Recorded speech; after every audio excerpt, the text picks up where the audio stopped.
Assalamualaikum warahmatullahi wabarakatuh.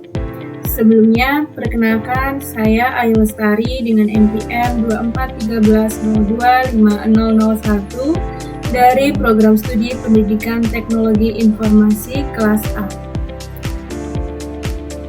Baiklah, di sini saya akan menjelaskan tentang analisis proses kerja komputer berdasarkan model input, proses, output, dan storage atau IPOS guna memenuhi tugas mata kuliah perakitan dan instalasi komputer.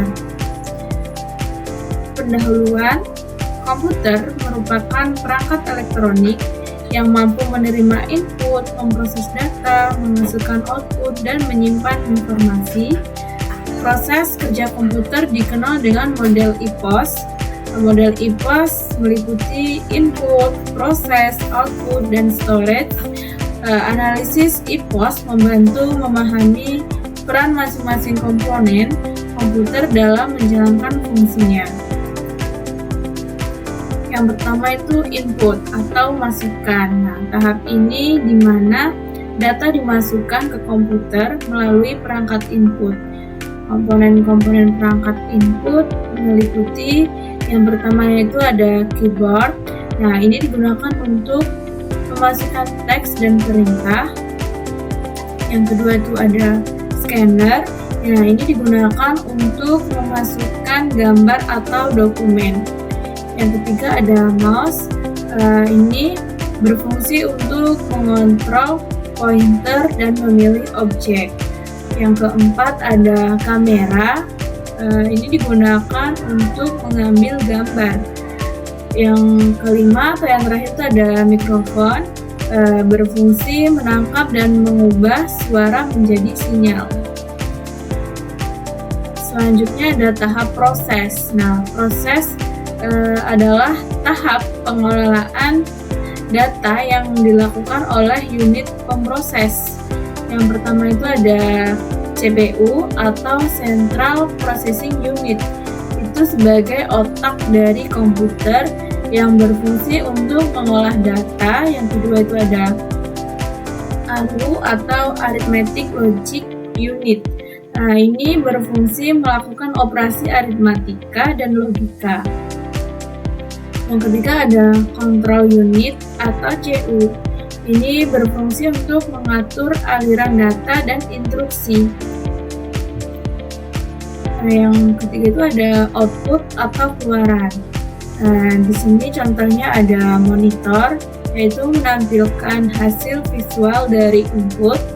Yang kedua ada printer, menghasilkan output dalam bentuk cetakan. Yang ketiga ada speaker, menghasilkan output berupa suara. Yang keempat ada proyektor, menampilkan gambar, video, dan presentasi. Yang keempat ada storage atau penyimpanan. Nah, di mana tahap penyimpanan data untuk digunakan kembali di kemudian hari. Contoh yang pertama itu ada flash disk. Itu sebagai media penyimpanan portable untuk menyimpan, memindahkan, dan membackup data secara praktis. Yang kedua itu ada RAM, Random Access Memory. Nah, ini digunakan untuk sebagai penyimpanan sementara untuk menjalankan program yang ada di dalam komputer. Yang ketiga itu ada hard disk sebagai media penyimpanan data. Selanjutnya ada analisis performa.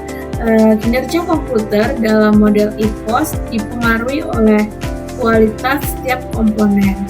Input yang responsif mempercepat interaksi CPU atau GPU, menentukan kecepatan proses.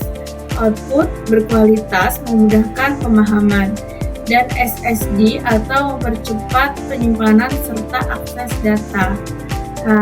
Selanjutnya ada pembahasan model IPOS sesuai dengan siklus kerja CPU, Find, Decode, Execute, Store. Instruksi diambil, diterjemahkan, dieksekusi oleh ALU atau GPU, lalu hasilnya disimpan di register RAM atau storage permanen. Selanjutnya itu ada refleksi, dan rekomendasi. Model EPOS tetap relevan, namun kebutuhan modern menuntut CPU multi-core, CPU kuat, dan SSD agar komputer optimal untuk kuliah, gaming, editing, maupun pengolahan data besar. Selanjutnya itu ada proses EPOS, di mana input atau masukan data dimasukkan ke komputer melalui input device, seperti di sini contohnya ada keyboard dan mouse. Contoh, kita mengetik, mengklik ikon, atau memasukkan data atau angka. Selanjutnya ada proses, di sini contohnya ada CPU, Central Processing Unit. Nah, ini bertugas mengelola data mentah menjadi informasi yang berguna dengan mengikuti instruksi dari program.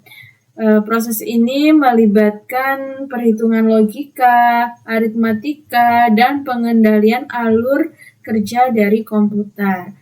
Selanjutnya itu ada output atau keluaran. Nah, hasil dari pemrosesan di tampilan melalui output device. Nah, seperti di sini contohnya ada printer, contohnya teks yang sudah diketik muncul di layar, hasil perhitungan keluar di monitor, atau dokumen tercetak di printer. Selanjutnya di sini ada storage atau penyimpanan.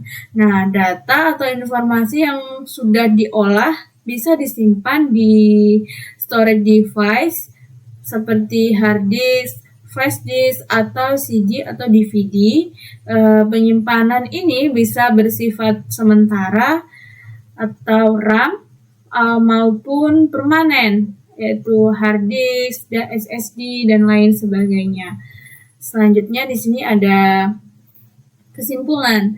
Nah, proses kerja komputer mengikuti model EPOS mulai dari memasukkan data, mengelola data, menghasilkan output, hingga menyimpan data untuk penggunaan selanjutnya. Pemahaman model EPOS penting agar kita dapat menganalisis fungsi setiap komponen komputer dengan baik. Sekian dari saya, kurang lebihnya saya mohon maaf. Saya akhiri. Wassalamualaikum warahmatullahi wabarakatuh.